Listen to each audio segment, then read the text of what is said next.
Barnaby Jones, weekdays at 5. Linda and Jim are about to marry. Will they face problems as an interracial couple? We'll talk about that next time on Give Us This Day, your daily inspirational message, presents Reverend Ann Jones of New York City. It's been a while since I've done anything on this YouTube channel that isn't live streaming, so I thought, make a video out of a purchase I made for myself. A lot has been going on here at the metaphorical ranch, you know, just work and stuff, and we had all that streaming on the schedule. It's been kind of hard to set aside time to write and produce videos, so I'm going to do what everybody else does and try to make some money off of a childhood hobby. That's right, I've got a pack of Top Series 2 2026 baseball cards. Got Paul Skeens, Vladimir Guerrero Jr., Sandy Koufax, and Willie Mays. The first baseball jersey I ever owned was a Willie Mays jersey from the Models at the Caesars Bay area of shops. If you've never been to Brooklyn, you won't know what Caesars Bay is, but right here we're going to drop in a commercial. Some people simply accept the long lines and tassels of department store shopping. The smart ones save time and money at Caesars Bay, a discount department store of over 500 independent merchants. Caesars Bay, it's shopping the easy way. Get ready for courteous individual attention and discounts of up to 50% off and more. Take a break in our international snack bar. So don't let them hand you a line. Come on over to Caesars Bay. Caesars Bay, it's shopping the easy way. And right here, we're going to drop a Models commercial. No one pictures me as a jock. Go figure. But thanks to Modell's sporting goods youth selection, I've changed all that. Modell's has 1 million of these, 10 zillion of these. The brand name equipment I need to compete in any sport at low, low prices. Like select Adidas court and running shoes. Save 20%. And what prices? Thanks, Shorty. Hey, come back here. That's my ball. Stop him. Modell's sporting goods, top brand name. And yeah, that's where I got my very first jersey. I still have it. It's in my closet.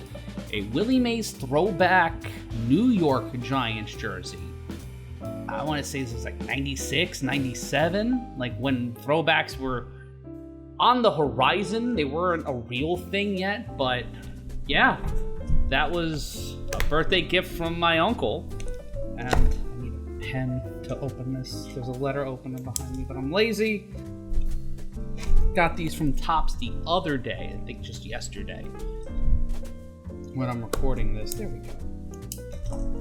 And I used to have a bunch of football and baseball cards. He left me all of that, and the first CD I ever owned, which was in second grade, which was Rob Zombie Hellbilly Deluxe, which kind of says a lot about me as a nearly 37-year-old man. The hobby exclusive. These are 4 trading cards. I'll bring that right there so you see that. And give this an open. Ooh. Already starting off with a team that's broken my soul. It's a holographic Blake Snell. Get that in there. Oh, it's fancy. It's got holograms. It's 75 years of baseball. These feel so glossy. It's so weird. Aw shit, the GOAT. Nolan by God Ryan from the Astros. This is, I think, they might have it set for 83 here. That's where the dot is. I'm not sure. But I love Nolan Ryan. That's so cool. I have a kinship because we share the same last name. And then we've got Corbin Carroll, a more modern player, a guy who I end up with in Diamond Dynasty a lot, playing the show. One of the leader in triples. You can see that. I love that about baseball cards. You can see who had what, where, when. And then the final card, Will Clark. Yay, I guess. This is actually from the year I was born. That's wild. 1989, the National League leaders in runs. It was Will Clark, Ryan Sandberg, Hojo from the Mets, Brett Butler. 3 Giants on there. That's the year they went to the World Series and got dusted by the Oakland Athletics in the Battle of the Bay, the Earthquake World Series, and then Bobby Bonilla, Barry Bonds, both tied with 96 runs. Vince Coleman from the Cardinals, Von Hayes from the Phillies, and then Robbie Thompson. Not Bobby Thompson, Robbie Thompson, also from the Giants. The Giants really had a squad that year. That makes sense why they won the National League. 240 baseball cards.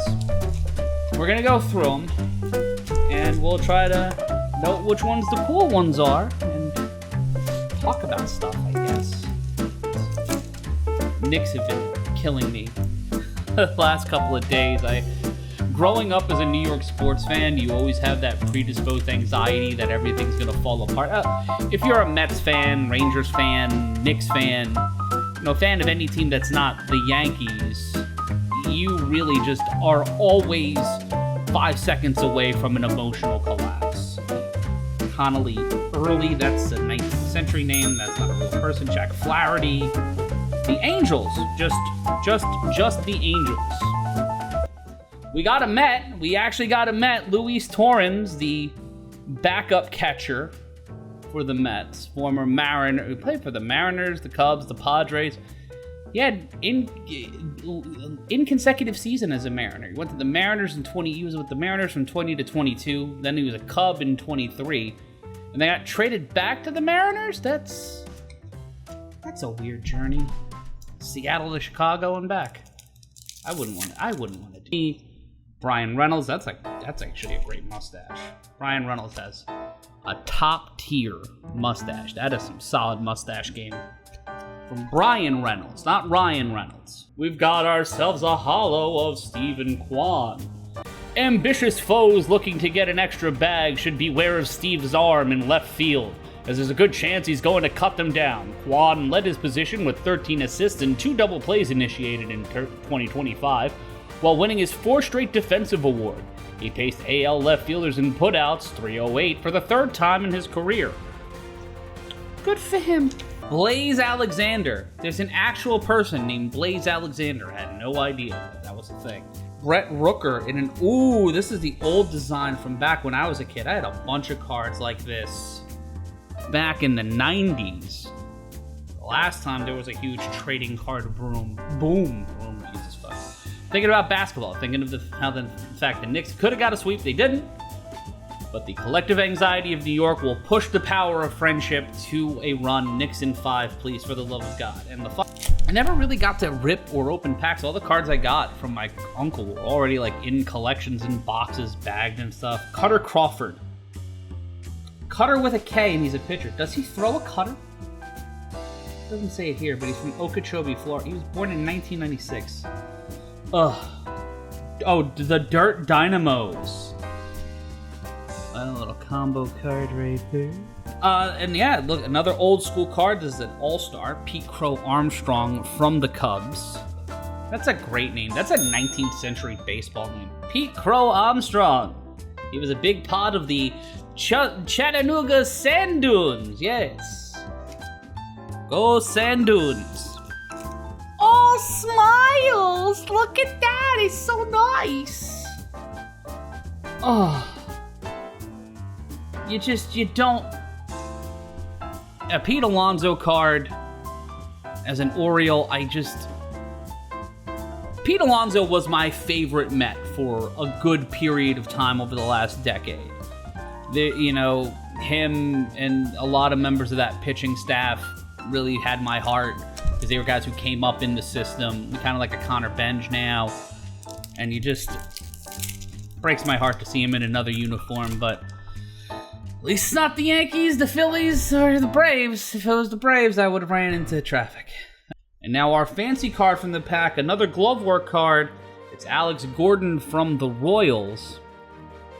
Alex made his fair share of stellar plays at third base early in his career, but it wasn't until he relocated to left field in 2010 that his defensive prowess truly blossomed. Gordon developed into one of the best fielding outfielders in franchise history. In 2011, he led all left fielders with 20 assists and won his first of 8 defensive awards. Hurston Waldrip. That's a name in 2026 for a modern baseball player. This isn't someone that was going to be mentioned in Ken Burns' baseball playing for another travel team in the late 19th, early 20th century. This guy didn't play on the Elysian Fields of Hoboken, but he's got a name for it, at the very least. Another Stephen Kwan, but this time just a regular card. Not a lot of New York Mets representation here, and I feel like I should be calling the baseball police, but we suck this year, so what does it matter? Oh, speaking of the devil, Jonathan Pintaro got our second Met card.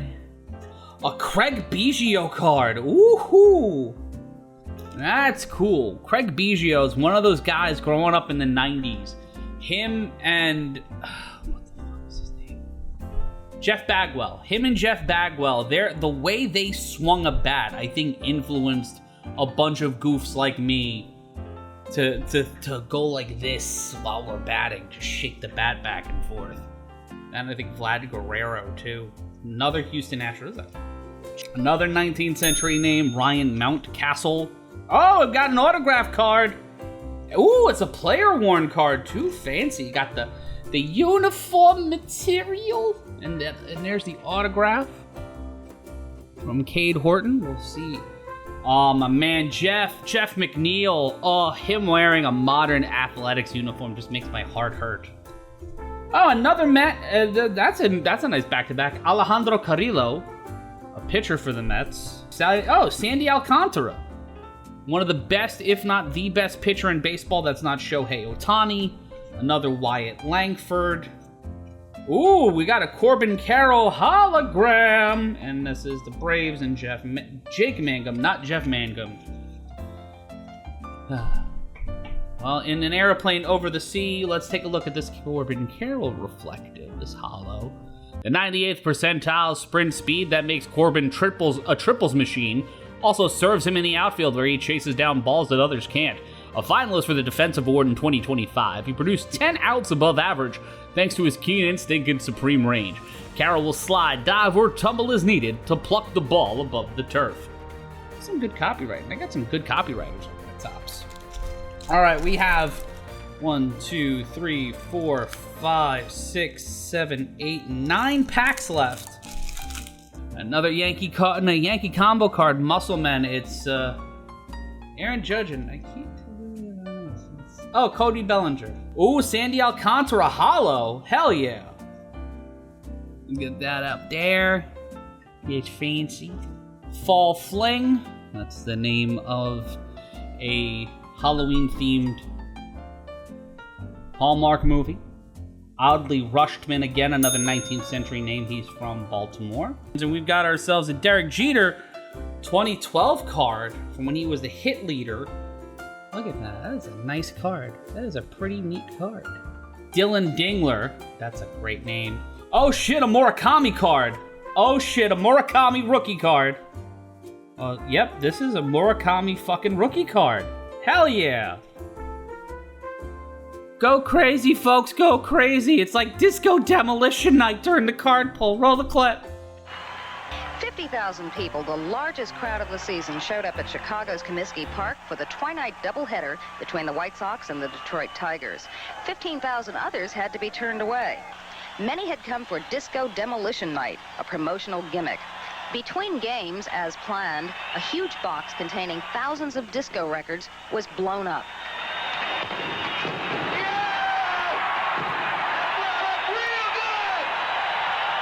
The rest was unplanned. Fans stormed out onto the field in the thousands. Disco records were hurled like frisbees. Bonfires were set. Bottles were thrown. The batting cage was torn down and destroyed. Fistfights broke out. White Sox players had to be locked in their clubhouse for their own protection. The melee lasted an hour and a half and resulted in 39 arrests and a few minor injuries. The baseball fans missed the second game. It was canceled. The White Sox lost it. It was forfeited to Detroit. Disco Demolition Night is one of those things that I love how batshit insane everything used to be. And people wonder why. Like, the brain rot always existed. These things always existed. They just manifested in whatever media it was. As someone who worked in morning radio, brain rot and people that exist as like lolcows or like these weird clavicular looks maxing people, they always existed. They just kind of migrated and like found themselves in whatever the prevailing media was at the time. It's just, you know, I could imagine Clavicular being a Whack Pack member, but that's just my opinion. Beantown Buds! Yet again, another show coming to the CW this fall. Star card. I like these old school looking cards. I love that look, that feel. But with that new kind of gloss on it, it's really dope. Cody Bellinger from the Yanks. Oh, City Connect! That's Kadon Rafaela. Look at that little jersey fabric there. It's a thick card, too. Oh shit, a Dustin Pedroia card from when he was with the Sox. Another glove work from Dustin Pedroia. Dustin was a reliable backbone of Boston's dirt patrollers throughout his prime, becoming the club's first infielder to collect 4 defensive awards over an 11-year span starting in 2007. Pedroia topped second baseman with 102 defensive runs saved between 2016 and 2017. He set a Red Sox record at the Keystone with 114 consecutive error-free games. Hi, Jerry Jr. It's Edwin Diaz. Nick Castellanos. I'd like to apologize for not getting out, and that is a line drive, deep left center field, and Castellanos will hit another home run. And our final card from our pulls is a Future Stars of Thomas Sagassi from the Cardinals.